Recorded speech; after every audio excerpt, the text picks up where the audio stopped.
அரசனை நம்பி புருஷனை கைவிட்ட கதையா இருக்கு. ஒண்ணு இல்லைங்க, ஐயா எடப்பாடி அவர்கள் நினைச்சா உண்மையாவே எனக்கு பரிதாபமாகவும் கவலையா இருக்கு. கிட்டத்தட்ட அதிமுகக்கு களத்துல ஒரு 25% ஓட் பர்சன்டேஜ் இருக்கும்.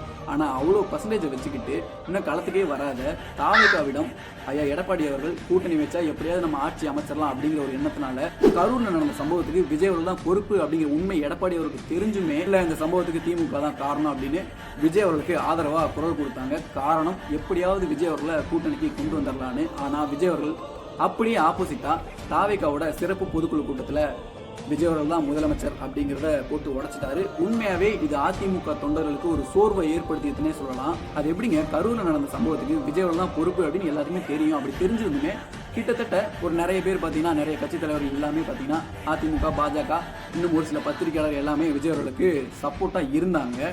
ஆனா யாருக்குமே விஜய் அவர்கள் நன்றி சொல்லலை. அவர் நன்றி உணர்வோடு இருக்க மாட்டார்னு எல்லாத்துக்குமே தெரியும். அப்படி இருந்தும் எடப்பாடி அவர்கள் தவளை தன் வாயால் கிட்ட மாதிரி விஜய் அவர்கள்ட்ட கூட்டணிக்கு ஆசைப்பட்டு ஏமாந்துட்டாருன்னு தான் சொல்லணும். நான் சொல்றது சரின்னு மட்டும் தான் மறக்காம ஃபாலோ பண்ணிட்டு சப்ஸ்கிரைப் பண்ணுங்க.